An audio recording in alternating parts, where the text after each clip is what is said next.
Amén. Gloria a Dios. Gracias. Vamos a abrir nuestras Biblias en esta mañana al libro de Efesios. Efesios capítulo 2. Queremos recordarle a los hermanos nuestro servicio de oración, conocidos como la vigilia de oración. Este viernes pasado tuvimos un tiempo muy especial, como cada vez que lo hacemos, para hacer eso que hacemos un poquito los domingos, pero la agenda principal del domingo es predicar su palabra. Amén. Estén orando por mí para que yo pueda traerla, ¿verdad? Pero queremos, hermanos, darnos cita primer y último viernes de mes en oración, en súplica, en compartimiento, orar los unos por los otros. Dios utilizó al hermano Gustavo este pasado viernes y fue un tiempo de mucho fortalecimiento en el espíritu. Así que espero, todos están invitados primero, último viernes de mes y estamos planeando a ver si lo podemos traer todos los viernes, pero queremos que usted esté ahí con nosotros. Se acaba la semana, viene el sábado, ¿qué vamos a hacer? Estamos cansados, yo sé, pero llega a orar y a compartir la palabra con nosotros. Efesios capítulo 2, continuamos la serie que ha ocupado nuestra atención en el libro de Efesios. Hemos titulado esta parte de la serie ¿Muertos o vivos? Una pregunta. ¿Muertos o vivos? Vamos a leer la palabra en los versículos 1 al 10 y después desarrollaremos la exposición de este pasaje. Dice así, Efesios 2 comenzando en el 1. Y Él os dio vida a vosotros cuando estabais muertos en vuestros delitos y pecados, en los cuales anduvisteis en otro tiempo, siguiendo la corriente de este mundo, conforme al príncipe de la potestad del aire, el espíritu que ahora opera en los hijos de desobediencia, entre los cuales también todos nosotros vivimos en otro tiempo, en los deseos de nuestra carne, haciendo la voluntad de la carne y de los pensamientos, y éramos por naturaleza hijos de ira, lo mismo que los demás. Versículo 4. Pero Dios, que es rico en misericordia, por su gran amor con que nos amó, aun estando nosotros muertos en pecado, nos dio vida juntamente con Cristo. Por gracia sois salvos. Y juntamente con Él nos resucitó y asimismo nos hizo sentar en los lugares celestiales con Cristo Jesús, para mostrar en los siglos venideros las abundantes riquezas de su gracia en su bondad para con nosotros en Cristo Jesús. Porque por gracia sois salvos por medio de la fe, y esto no de vosotros, pues es don de Dios, no por obras, para que nadie se gloríe, porque somos hechura suya, creados en Cristo Jesús para buenas obras, las cuales Dios preparó de antemano para que anduviésemos en ellas. El Señor va a añadir su bendición a esta, su palabra leída y su exposición en esta mañana. Amén. Hermanos, muertos o vivos, dice Dios a través de este pasaje, describe a los creyentes como aquellos que han pasado de muerte a vida. Aquellos que en un tiempo estaban muertos y han pasado a vida. Yo te pregunto en esta mañana, ¿estás tú vivo en Cristo? Una pregunta para hacernos en esta mañana. ¿Estás tú vivo en Cristo? Número 2, ¿le das tú a Dios toda la gloria por tu vida en Cristo y por estar vivo en Él? Otra pregunta que podemos hacernos introduciendo este tema sería, ¿refleja mi vida habitual, mi vida diaria y práctica? ¿Refleja esa vida diaria, habitual, la vida espiritual que Dios me ha concedido? Y también vale preguntar, bueno, ¿cuáles son los signos de vida espiritual? ¿Cómo los puedo discernir de los signos de muerte? ¿Cómo puedo tomar el pulso? Como cuando alguien está enfermo o debilitado o se desmaya y alguien viene y le toma el pulso para ver si hay vida, ¿verdad? Podemos quizás a través de este pasaje también tomar el pulso y decir, Señor, ¿hay vida espiritual en mí? Hermanos, el apóstol Pablo, después de haber en el capítulo 1 traído una serenata de amor, el capítulo 1, el apóstol Pablo entona un himno de gracia a la iglesia. Le dice a los creyentes en Cristo Jesús las grandes cosas que Dios ha hecho por ellos. Toca todas las notas, no se le queda una sin tocar, de las grandes verdades de lo que Dios ha hecho por su pueblo para que ellos tengan vida. Y ahora nos lleva al capítulo 2 y es como si Pablo dijera, he estado en esta nota de exaltación, de gloria, y ahora quiero recordarles algunas cosas, amados hermanos. Ahora quiero recordarles algo. Ahora que ustedes están en esta fe, ustedes proclaman estas grandes verdades, les quiero recordar algo. ¿Y qué es lo que les recuerda el apóstol Pablo a los Efesios? Número 1, ustedes estaban muertos antes de venir a Cristo. La condición de ustedes era una condición de muerte espiritual y Él os dio vida a vosotros cuando estabais muertos en delitos y en pecados. Hermanos, el primer punto para nosotros ver qué cosa es la vida espiritual es pensar y saber que no es un logro humano. La vida espiritual, la vida en Cristo, no es un logro de la carne humano. No es un logro religioso. Tú vienes a vida en Dios no por el esfuerzo de tu carne, no por los méritos que hay en ti, no por el esfuerzo de tu voluntad tratando de ganar y la aceptación de Dios. El apóstol Pablo le quiere recordar a los creyentes, estabais muertos y Él te dio vida. ¿Cuándo? Cuando estabas medio muerto. Cuando estabas quizás tratando de luchar por la vida. No. Él te dio vida, iglesia, cuando estabais muertos en delitos y pecados. Hemos mencionado recientemente que hoy en día hay una lucha entre la verdad y la mentira del enemigo. Pero la mentira del enemigo es sutil. Es decir, Satanás no va a venir y se va a presentar delante de ti como un diablo rugiendo, echando fuego por su boca, ¿verdad? Con una cola, ¿verdad? Como la vemos en esos dibujitos y ese tridente. Él no va a venir de esa manera. Él es más inteligente que eso. Satanás es sutil y dice que es padre de mentira. El Señor lo reprende. Y mira, pueblo, lo que va a hacer Satanás es que va a tratar de engañar tu mente rodeándote de religión. ¿Qué cosa es la religión? La religión no es más que el hombre diciendo, yo puedo acercarme a Dios a través de mis fuerzas. Hay algo en mí de mérito a través del cual puedo ayudarme para alcanzar a Dios. Hay algo en mí de bondad, hay un potencial en mi carne, hay algo bueno en mí. Y es por eso que Dios entonces me da su favor y me da su gracia. Yo no estoy muerto espiritualmente, quizás estoy enfermo, quizás he estado débil, pero no he estado nunca muerto. ¿Qué quiere decir estar muerto espiritualmente? Estar completamente ajeno a la vida de Dios. El muerto no es aquel que está en la tumba.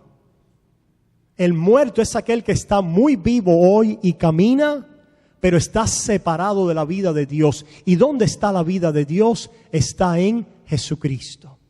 En Jesucristo. La lucha del enemigo hoy es darle al pueblo y al mundo un diagnóstico equivocado. ¿Cuántos de nosotros hemos ido al médico y quizás nos han dado un diagnóstico equivocado?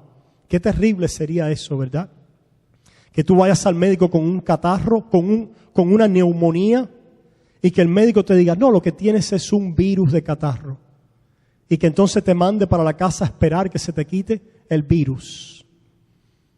Pues hermanos, vivimos en tiempos hoy donde la iglesia está bajo un mensaje y una enseñanza que tiene el diagnóstico equivocado para el pueblo, para los hombres. Les dicen a los hombres, ustedes son buenos. Ustedes son buenos y tienen el potencial para a través de diferentes formas, en la forma en que usted lo visualice, acercarse a ese Dios como usted lo conciba.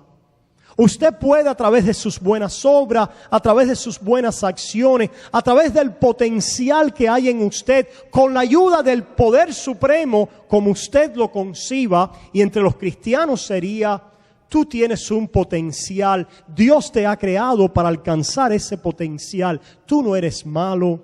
Ahora Dios, si haces esta oración, te va a ayudar a alcanzar tu potencial en Él. Eso es del enemigo. Ese es el mensaje hoy que está confundiendo a muchos y que está dándole un susurro de melodía a la carne, donde dice, si tú vienes a Dios a través del potencial que hay en ti, tú vas a poder lograr todos tus sueños y todas tus aspiraciones, porque Dios quiere que alcances en Él todo tu potencial y está ahí en ti. Tú no eres malo, tú eres bueno. Lo que necesitas ayuda y necesitas guía en la vida, y la gracia de Dios y Jesús está ahí para darte esa ayuda. Hermanos, ese es el diagnóstico equivocado. El diagnóstico equivocado. ¿Cuál es el diagnóstico correcto de la Escritura? Y Él os dio vida a vosotros cuando estabais muertos en vuestros delitos y pecados. Déjame enseñarte como lo dice Tito. Vayamos un momentico a Tito, capítulo 3. Este es el mensaje que causa afrenta al mundo. Escuchen, pueblo. Esto que estamos diciendo ahora es lo que causa afrenta, ofensa y piedra de tropiezo a muchos.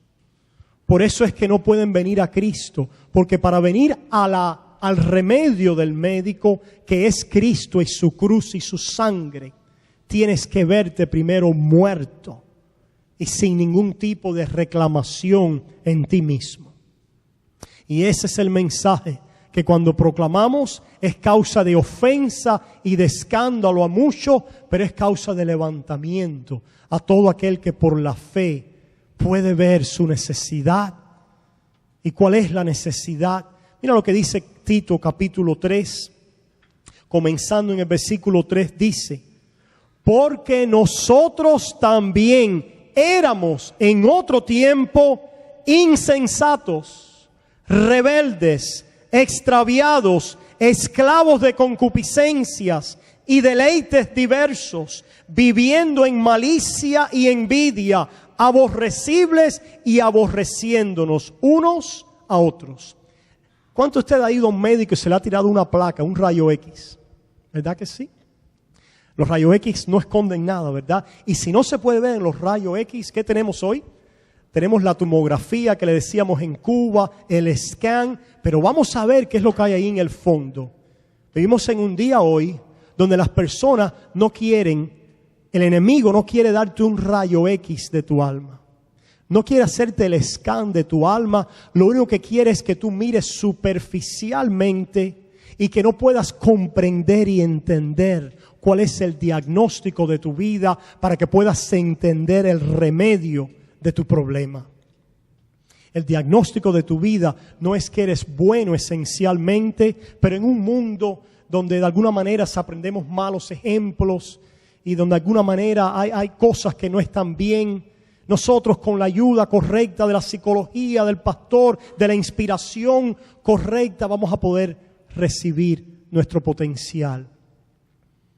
el rayo X y el diagnóstico es, yo quiero que tú leas este versículo, dice, porque ustedes, dice, porque nosotros, por favor, querido amigo, pon tu nombre ahí.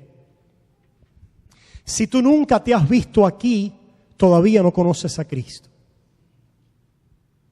Muertos o vivos. Si tú nunca te has visto muerto, es porque no estás vivo.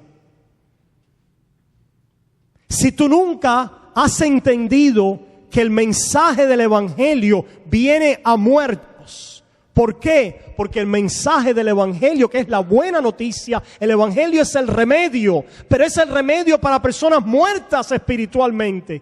Pastor, pero si yo veo que la gente está viva, ¿qué estás diciendo? Mira cómo caminan, mira cómo van a la iglesia, mira cuántas cosas hacen. Oh, esto es una muerte muy activa.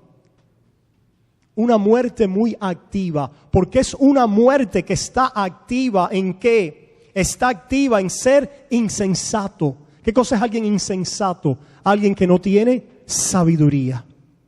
Es el necio del que hemos hablado. Dice el necio en su corazón, no hay Dios. Jesucristo dice, creéis en Dios, creed también en mí. ¿Quién es el necio? Aquel que no ve el camino de paz a través de Cristo. Aquel que no tiene entendimiento espiritual, la sabiduría de Dios. ¿Recuerdan?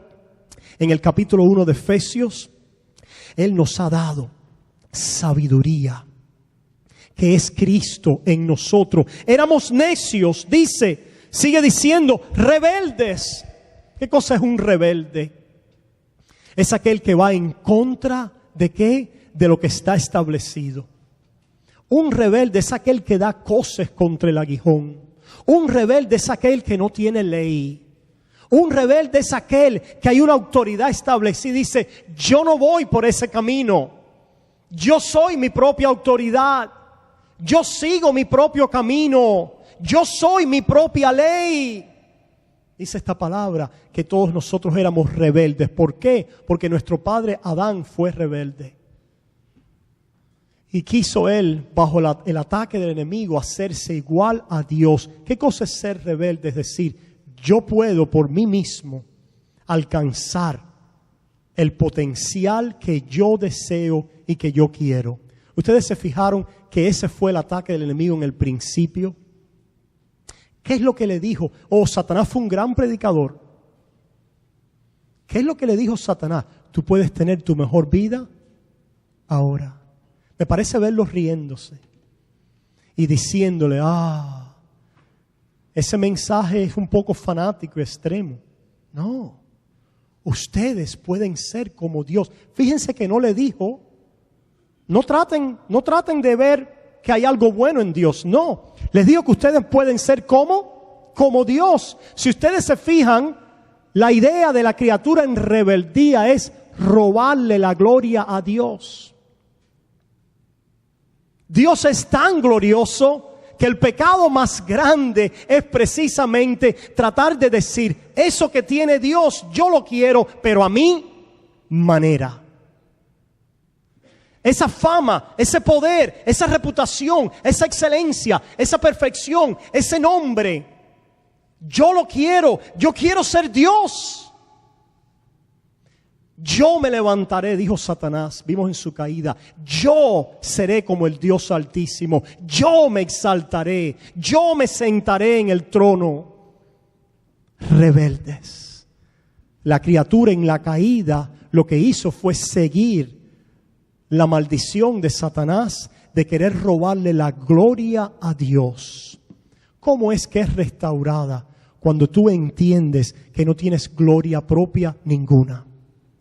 Que no hay ninguna excelencia propia en ti, que no hay ninguna perfección propia en ti, que no hay un potencial espiritual ninguno en ti, porque tu corazón va en contra de los designios de Dios. Ahora es una muerte muy activa, porque es una muerte que puede construir grandes monumentos a la obra del hombre en este mundo. Es una muerte que puede ir y hacer muchas obras buenas en este mundo en el nombre del hombre. Es una muerte que puede ir y hacer grandes labores en el nombre de la religión. Es una muerte que puede decir, yo soy bueno y yo soy moral. Yo puedo ser tan moral como Dios, pero por mí mismo. Por mí mismo. ¿Se dan cuenta, pueblo? ¿Cuál es el ataque y la sutileza del enemigo? Oh sí, el enemigo también hace descender al ser humano en una rebeldía que dice, pues yo no quiero ser moral y a mí no me importa nada. Yo voy a cometer todo pecado imaginable. Esa es una rebeldía abierta también. Pero el enemigo quiere engañar a su pueblo con una rebeldía diferente. ¿Qué rebeldía? La que le dijo Satanás a Adán. Tú puedes alcanzar un potencial divino a través de tus fuerzas, fuera del plan de Dios. Y ahí estamos hoy, hermanos. El enemigo lo sigue haciendo, lo sigue perpetuando, sigue obrando esta maldad, diciéndole al hombre diferentes cosas como estas. Tú no necesitas a Cristo. Mira ese cristiano, mira cómo él vive. Y tú vives mejor que él. ¿Qué importa? Lo que a Dios le importa es que tú seas bueno y moral. No necesitas la iglesia. No necesitas oír el mensaje del evangelio. Porque al final del día, tú puedes ser moral por tu fuerza. Y en realidad, yo soy más moral que aquella persona.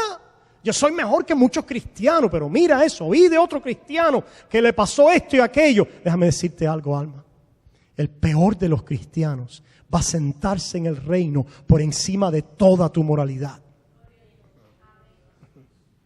El peor de los cristianos estará sentado en el reino a través de la fe. Y si tú estás confiado, hay un cristiano que ha confiado en la sangre de Cristo. Y si tú dices, yo, bueno, he confiado, pero yo sé que Dios me va a aceptar a mí, porque yo soy diferente a aquel, porque yo soy bueno, porque yo tengo obras que mostrarle a Dios. Si tú estás en esa condición, tú todavía no te has visto muerto en delitos y en pecado. Y hoy Dios te muestra la radiografía y te dice, eres un rebelde, hemos sido rebeldes. Sigue diciendo, extraviados. ¿Qué cosa es un extraviado? ¿Alguna vez usted ha estado extraviado? Oye, yo me doy unas perdidas. No me cuesta mucho perderme, ¿verdad? Qué bueno, hoy tengo el teléfono que me va hablando. Si el teléfono se pierde, estoy perdido. Dobla a la derecha, coge por aquí, coge por allá. Dice la palabra que el Señor cuando caminó vio a las multitudes y sintió compasión de ellas porque estaban extraviadas como ovejas sin un pastor. Dice la palabra en Romanos capítulo 3, no hay justo ni aun uno, no hay quien entienda, no hay quien busque a Dios. No hay quien busque a Dios. El ir a través de la religión a decir, bueno Dios, si tú me das una mano, y quizás a través de algo que haga el hombre, a través de un rito, a través de un sacramento, y después yo pongo de mi esfuerzo, yo sé que al final me vas a aceptar porque de alguna manera yo he aprovechado y he cooperado con los medios que tú me has dado. Yo en realidad puedo alcanzar ser aceptado por ti a través de mis esfuerzos. No conoces a Cristo. Vivos o muertos. Pastor, ahí vas otra vez con eso y la iglesia vuelve a vaciarse. Sí, porque de alguna manera el Señor sigue llamando a un pueblo que pueda ver su diagnóstico y pueda levantarse en fe por la gracia de Dios, como dice este pasaje, y decir, oh Dios, yo soy esa persona. Oh, la única forma que vas a entrar a Cristo es por esta puerta estrecha. ¿Cuál es la puerta estrecha? No es la de tus fuerzas. La puerta estrecha es la cruz por donde no entra tu propia justicia. Tus propias justicias y méritos y obras no entran por la cruz, porque ahí tiene que entrar solamente el que muere. ¿Y cómo es que morimos? En Él. Cuando creemos en su muerte. Cuando nos arrepentimos de nuestra propia justicia, que dice la palabra que son trapos de inmundicia, y decimos, ten misericordia de mí, porque soy un pecador. Eso es lo que dijo aquel hombre publicano. ¿Recuerdan aquel fariseo en el templo? Allí levantó su voz y dijo, porque yo soy esto y aquello, aquello. Oye, este hombre creía en Dios. Este hombre leía la Biblia. Este hombre daba diezmos. Este hombre hacía muchas cosas y obras morales.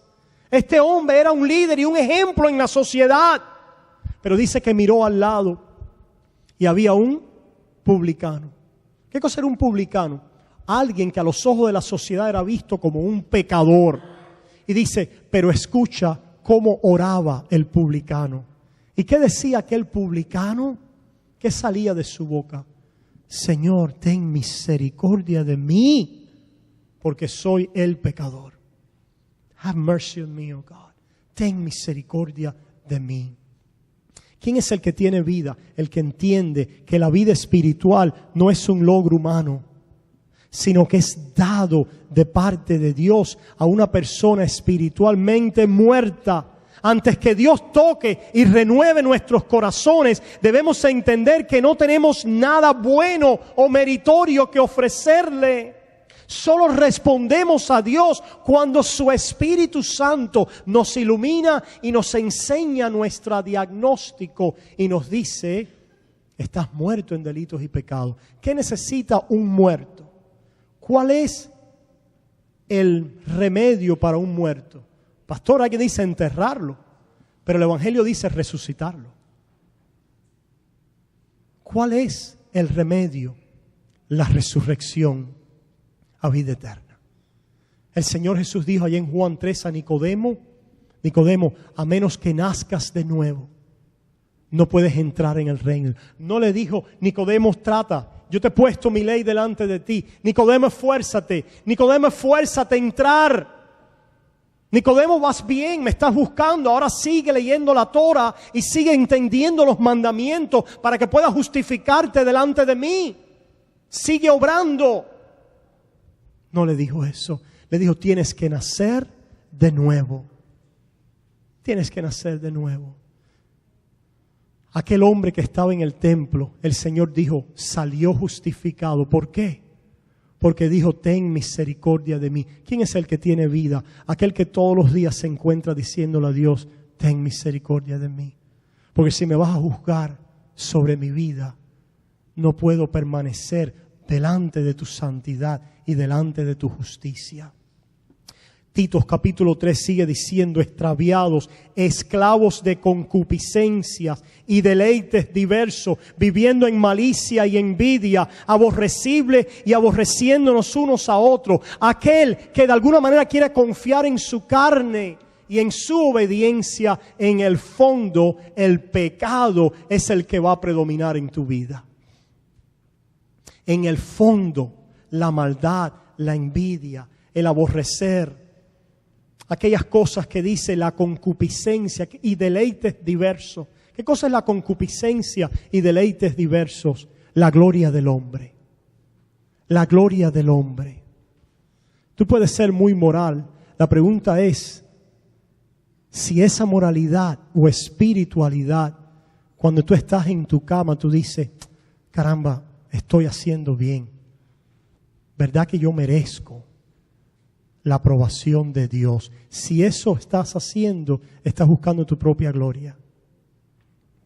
Porque el Hijo de Dios que está vivo dice esto, viviendo en malicia, envidia, aborrecible y aborreciéndonos unos a otros. Pero cuando se manifestó la bondad de Dios, nuestro Salvador, y su amor para con los hombres, versículo 5, nos salvó. No por obras de justicia que nosotros hubiéramos hecho. ¿Estás viendo la palabra, pueblo?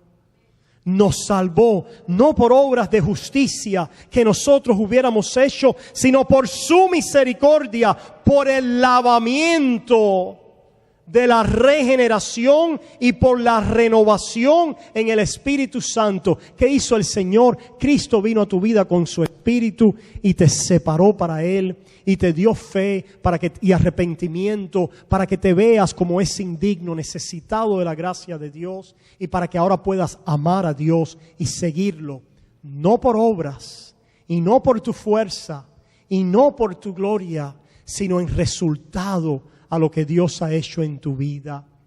¿Te ves tú así? Puedes decir, Él me salvó no por obra de justicia que yo hubiera hecho, sino por su misericordia, por el lavamiento de su Espíritu, versículo 6, el cual derramó en nosotros abundantemente por Jesucristo nuestro Salvador, para que justificados por su gracia.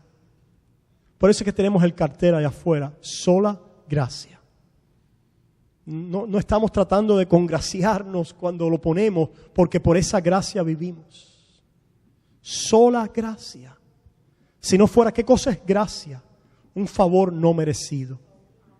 Favor no merecido. Un regalo al malvado. Un regalo al que no se lo merece. Un regalo al pecador, un regalo al impío. Eso es gracia. Y dice que nos justificó. ¿Qué quiere decir nos justificó? Nos aceptó por su gracia. Nos aceptó por su gracia. Mira lo que sigue diciendo. Viniésemos a ser herederos conforme a la esperanza de la vida eterna. Herederos conforme a la esperanza de la vida eterna. Yo me pregunto, ¿tienes tú esta vida? ¿La puedes ver por la gracia de Dios? Esta gracia de Dios nos ha salvado de una vida vana. Nos ha salvado también ahora del poder del pecado en nuestras vidas. Y ese es el otro punto que tenemos que poner. ¿Cuál es el otro punto? Dice Efesios capítulo 2, dice que anduvimos en otro tiempo siguiendo la corriente de este mundo, conforme al príncipe de la potestad del aire, el espíritu que ahora opera en los hijos de desobediencia, versículo 3, entre los cuales también todos nosotros vivimos en otro tiempo en los deseos de nuestra carne. ¿Cuál es el deseo de la carne? Mi gloria, mi fama, mis deseos, haciendo la voluntad de la carne y de los pensamientos, y éramos por naturaleza hijos de la ira, lo mismo que los demás. Te ha salvado el Señor de la condenación del pecado por gracia, y también te ha salvado de vivir en este mundo de esta manera vana. La muerte espiritual consiste en conformarse al sistema de este mundo, en ser parte de este mundo, siguiendo con el corazón, mente, alma, los designios y estratagemas del príncipe de este mundo, que es Satanás. ¿Cuál es la evidencia de la muerte espiritual? Que alguien está muerto espiritualmente cuando tú sigues el sistema de este mundo. A mí me gusta ponerlo de esta manera: cuando tú estás bailando al son de la fiesta americana. La fiesta americana, ¿qué cosa es? Todo lo que tú desees lo puedes tener. Para eso solo tienes que vender tu alma al poderoso caballero es don dinero. El consumerismo en que nos encontramos. Esos son evidencias y síntomas. Alguno quizás tenga vida, pero hoy escuchamos la palabra que leyó Gustavo, que dice: sí, yo sé que has trabajado, sí, sé que tienes vida, pero has dejado tu primer amor. Es una advertencia para nosotros que nos dice: si tienes vida, muestra, refleja esa vida. Entiende que el creyente no vive con la fiesta americana. Entiende que el creyente no vive siguiendo el ¿qué? El patrón de este mundo. ¿Qué cosa es seguir el patrón de este mundo? Una búsqueda incesante de la gloria y reinado en este mundo. Una búsqueda incesante del yo, de mi gloria, de mi fama, de mi agenda. una búsqueda incesante de la gloria y reinado de este mundo en abierta desobediencia y rebelión contra Dios y su gloria. La muerte espiritual consiste básicamente en creer la gloria de este mundo. Hay dos personas. Todos los hombres tienen fe. Unos tienen fe salvadora. Otros tienen fe en la gloria de este mundo. La pregunta es, ¿dónde está tu fe? ¿Dónde está tu fe? ¿En la gloria de este mundo o en la gloria de Cristo? Dice la palabra ahí en Hebreos 11. Lean todo el historial de los que tenían la fe puesta en la gloria de Cristo. Yo quisiera empezar a predicar ahora, pero ya se nos acaba el tiempo. Ahí en Hebreos 11 dice que Moisés, escogió ser vituperados con el pueblo que quedarse con los deleites en el palacio de Faraón. Dice allá en Hebreos, nos da una gran lista de aquellas personas que por fe conquistaron reinos, taparon bocas de leones, recibieron a sus muertos. Pero nos dice también, déjame llevarte un momentico a Efesios para enseñarte, aquellos que buscan la gloria en Cristo. Allí en Hebreos capítulo 11, vamos a terminar con esto. Allí en Hebreos 11, después de darnos toda la lista, en el versículo comenzando en el 35 dice: las mujeres recibieron sus muertos mediante resurrección, mas otros fueron atormentados. Si ustedes se fijan, hay una lista primero en la cual todos quisiéramos estar porque son cosas buenas, gloriosas. Pero la verdadera fe es aquella que te pone a conquistar cosas gloriosas para Él, pero a la misma vez es una fe que está dispuesta a sufrir con Él. Porque no está buscando la gloria de este mundo, sino la gloria de Cristo. Por lo tanto, dice la palabra, poniendo en esta lista, dice, más otros fueron atormentados, no aceptando el rescate. ¿El rescate de qué? Satanás te quiere redimir, te quiere comprar para él. En realidad, ya comenzamos en una trata de esclavos, donde estamos esclavos a Satanás y a este mundo. Y él dice, son míos, son míos, son míos. El que vive en algún momento cuando la fe es probada, dice, yo no acepto el rescate del mundo. Yo no acepto el pago de maldición. ¿Recuerdan a Judas?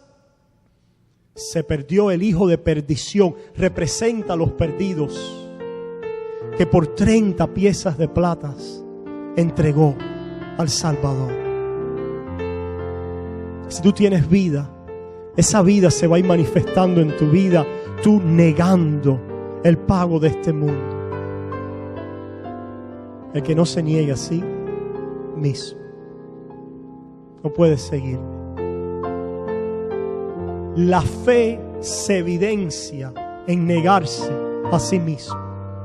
¿En negar qué a sí mismo?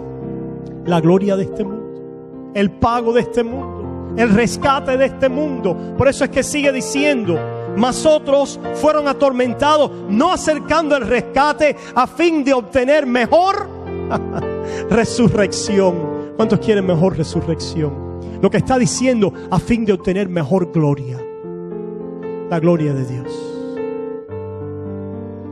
¿Cuántos quieren mejor gloria que la del dinero? ¿Cuántos quieren mejor gloria que la de la fama de este mundo? Yo no sé qué jovencito hoy me está escuchando este mensaje, y vas a ser probado en este mundo, y va a ser puesto delante de ti la gloria de este mundo, y va a ser puesto delante de ti el camino de vida y gloria en Cristo, donde puedes ver su gloria en ti y una mejor resurrección. Pero el enemigo te va a mostrar, como hizo con Cristo, los reinos de este mundo. Si postrado me adorares. Los que tienen vida,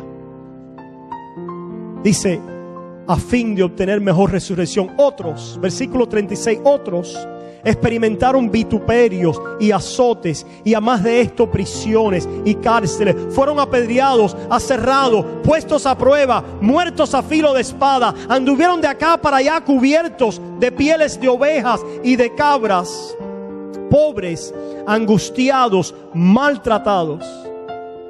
¿Cuántos firman en la hojita para ese viaje? Ese es el viaje del creyente. Oh, el Señor te puede dar riquezas hoy. No hay nada malo con las riquezas. La pregunta es dónde está tu corazón. La pregunta es si te las quitan hoy, si tú aceptas el rescate. Oh, Dios nos puede poner en lugares de visibilidad, de influencia, de fama. La pregunta es si no lo tienes, si aceptas el rescate. La pregunta es si estás dispuesto a caminar donde Dios te ponga, ya sea un camino glorioso en este mundo, y Él lo puede hacer para su gloria, cuando sabe que en el corazón de un hijo está también el otro camino, que ahí está en su corazón aquellos que dicen: yo no acepto el rescate de este mundo. Oh, Nabucodonosor, nuestro Dios nos puede librar, pero aun cuando Dios no nos libre, no aceptamos el rescate.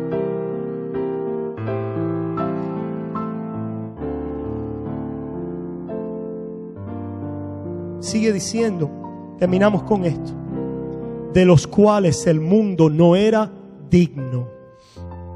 Ustedes saben lo que quiere decir la palabra digno aquí en el griego. Prepárense. Hagios, santos. Ellos no eran santos del mundo. O eres santo del mundo o eres santo de Cristo. O tienes vida en Cristo porque has sido separado, consagrado. Lo que está diciendo aquí el escritor de Hebreo: estos hombres no eran separados para el mundo, no eran santos del mundo. Cosmos hagios, no eran santos del mundo, eran santos de Cristo. Por eso es que cuando el mundo les presentó el rescate y la prueba, ellos no estaban consagrados a ese mundo, estaban consagrados, eran santos del Señor. ¿Cuántos somos santos de Cristo? Y le pedimos a Dios. Vienen momentos de pruebas, todos los días estamos en pruebas. Y la evidencia de esa vida de gracia por la fe, precisamente, es que continuamos, número uno, creyendo la gloria de Jesús. Si no crees la gloria de Jesús, es porque no la has visto y no la conoces. Y por eso es que eres santo del mundo. Pero si tú crees la gloria de Dios, creer a Cristo, es el que cree, el que persevera. A propósito, Hebreos, ¿sabían ustedes que Hebreos, el pecado de Hebreos es no creer? Cayeron en el desierto por incredulidad. Si vas al pasaje allá en Números que refiere el Éxodo, dicen estas personas: ¿hasta cuándo no creerán en mí? El llamado de Hebreos a perseverar en fe, en creer la gloria de Dios. ¿Quién es el que puede creer? El que recibe un nuevo corazón de Dios. ¿Se dan cuenta? Es solo cuando recibimos un nuevo corazón de Dios que nuestros ojos son abiertos a ver la gloria de Dios y a creerla, y a darnos cuenta cada día que somos santos de Él, separados para Él, consagrados para Él. Vamos a orar ahora. Es mi deseo que si estás aquí en esta mañana y quizás estás entre esos que no se han visto muertos, que hoy te puedas ver como muerto. Y si te ves como muerto, el médico te dice: yo no he venido a llamar a justos, a sanos. Yo he venido a llamar a enfermos al arrepentimiento. El Señor te dice hoy: oh, vuélvete a mí, alma mía. Ven a mí, el que está trabajado y cansado. Cree en Cristo como tu único Salvador. Cree en Él como la virtud y la justicia que el Señor puede contar a tu favor solo por la fe. Ven a Él, oh alma. Arrepiéntete de tus pecados, de tu propia justicia y de tus pecados diarios, sabiendo que has ofendido la santidad y la gloria de Dios. Y ven a Jesús y dile: oh Señor, sálvame, te necesito. Sálvame con la virtud de tu sangre y de tu vida perfecta a mi favor. Si haces eso, dice la Biblia, que has pasado de muerte a vida. Y para aquellos que tenemos vida, la amonestación una y otra vez es: no dejes tu primer amor. Una y otra vez es: mira mi gloria, mira mi gloria, mira mi gloria, mira mi excelencia, mira mi perfección, mira que eres un santo mío. Y cuando creemos esa gloria, somos transformados de gloria en gloria hasta que Él regrese. Amantísimo Padre, gracias por este día. Oh Padre, oramos hoy como ese publicano. Una y otra vez cuando oímos tu palabra y tu ley, decimos: yo he pecado, Señor. Yo no tengo todo el amor que debo tener, pero sí tengo amor, porque me has amado y yo te amo y amo a mi hermano. Porque cuando oigo de tu perdón hacia mí, te amo, y en mi corazón no hay envidia y maldad para mi hermano, y cuando la veo me arrepiento de ella, creyendo tu gloria. Oh Padre Celestial, permite que esta iglesia pueda seguir arraigándose en ti, creciendo en ti, teniendo paciencia los unos con los otros, de aquellos que entran a abrir las puertas y no ser piedra de tropiezo, de aquellos que están creciendo, no enseñar tanto nuestros músculos y nuestra vanidad espiritual, sino poder mostrar ahí callada y apaciblemente el fruto del Espíritu en nuestras vidas. Ver tu gloria, Señor, a través precisamente de ese fruto del Espíritu. Señor, no queremos ver más nada que la gloria que es tuya, no la carnal, no la de los hombres. Esa gloria es fe que cree y persevera, y vidas cambiadas y transformadas. Oh Padre, guárdanos en ti. Sabemos que lo harás porque lo has prometido, que tú guardarás en perfecta paz aquel que en ti confía. Que el que comenzó en nosotros la buena obra la perfeccionará hasta el día de Jesucristo. Y el pueblo de Dios dice: amén, amén y amén.